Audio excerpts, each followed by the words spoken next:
Aqil Bağırov 1995-ci il mayın 1-də Ağstafa rayonunun Muğanlı kəndində anadan olub. Aqil Bağırov 2013-2015-ci illərdə Azərbaycan Silahlı Qüvvələrinin sıralarında müddətli həqiqi hərbi xidmətdə olub.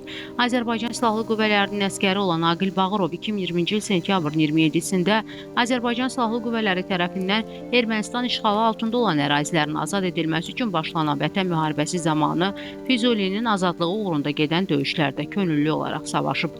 Aqil Bağırov oktyabrın 27-sində Füzuli döyüşləri zamanı şəhid olub.